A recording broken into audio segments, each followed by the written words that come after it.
नमस्कार। SPT news में आपका स्वागत है। पेश है 4 जून सुबह 6:15 राजस्थान की 15 बड़ी खबरों में।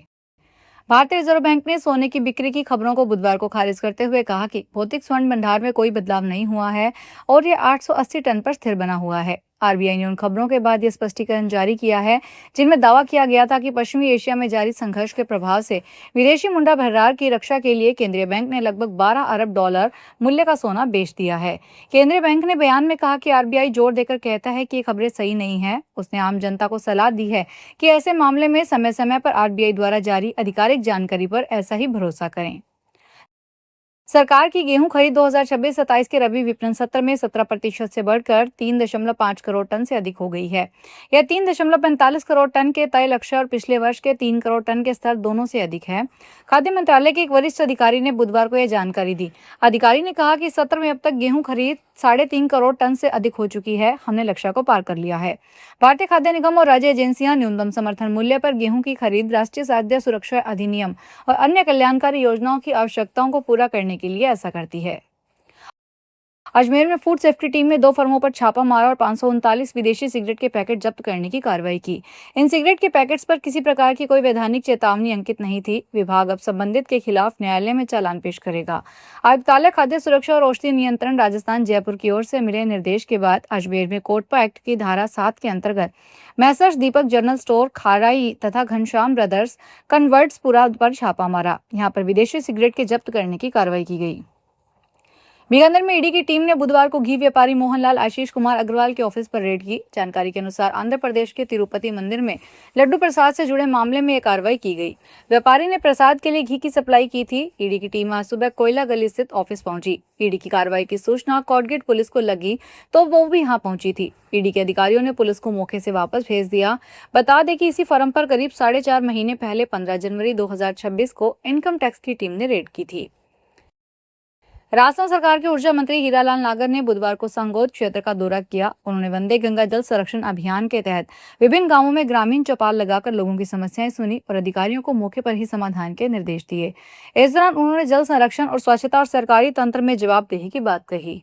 मंत्री ने कुराड़िया खुर्द, श्यामपुरा और मंडाप गांव में आयोजित चौपालों में ग्रामीणों से सीधा संवाद किया। उन्होंने कहा कि पानी की एक एक बूंद अनमोल है और वर्षा जल संग्रहण के साथ पारंपरिक जल स्रोतों का संरक्षण समय की जरूरत है।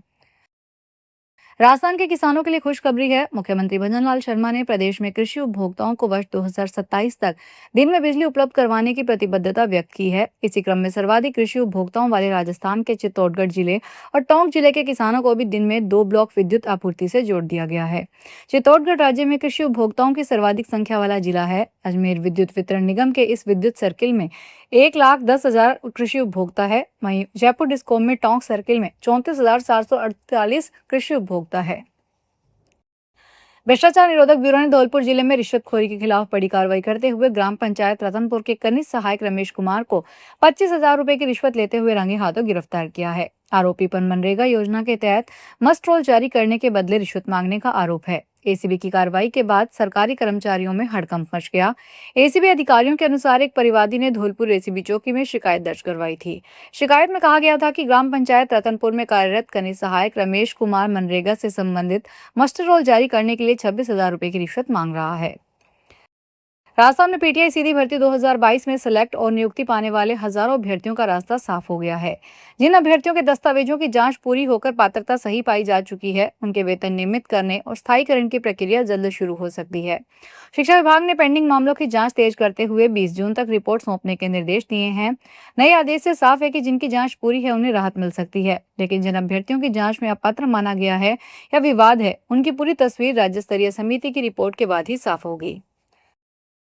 राजस्थान के मुख्यमंत्री भजनलाल शर्मा ने दिल्ली के मालवीय नगर स्थित एक रेस्टोरेंट में आग लगने से हुई जनहानि को अत्यंत दुखद बताया और कहा कि उनकी संवेदनाएं पीड़ित परिवारजनों के साथ है। शर्मा ने सोशल मीडिया पर कहा कि आग लगने से हुई दुर्घटना में जनहानि का समाचार बहुत पीड़ादायक है। उन्होंने कहा कि मेरी संवेदनाएं शोकाकुल परिवारों के साथ है।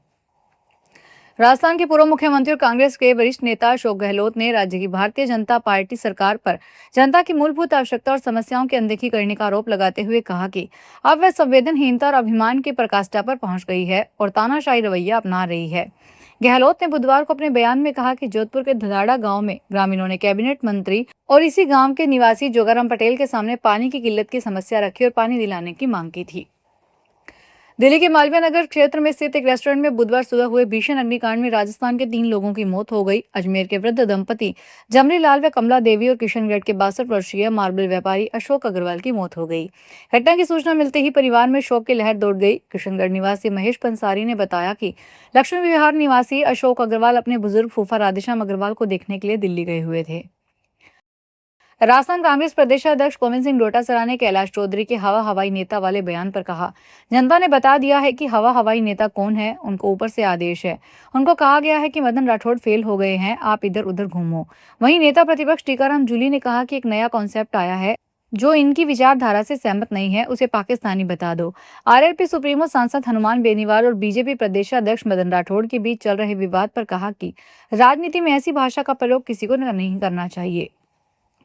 राजस्थान की उप मुख्यमंत्री दिया कुमारी ने राजस्थान को विश्व पर्यटन मानचित्र पर नंबर 1 डेस्टिनेशन बनाने के लिए अधिकारियों को संकल्पित होकर कार्य करने के निर्देश दिए। उन्होंने कहा कि समयबद्धता के साथ सभी पर्यटन परियोजनाओं को पूरा किया जाए ताकि राजस्थान पर्यटन विश्व पर्यटन का सिरमौर बन सके।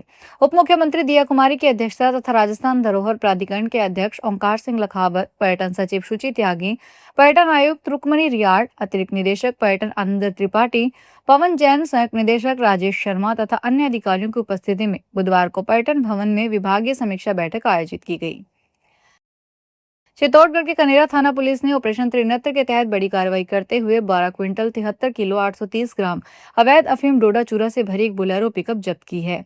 यह कार्रवाई घाटा रानी क्षेत्र में नाकाबंदी के दौरान की गई। पुलिस को देखकर वाहन चालक पिकअप छोड़कर जंगल की ओर फरार हो गया।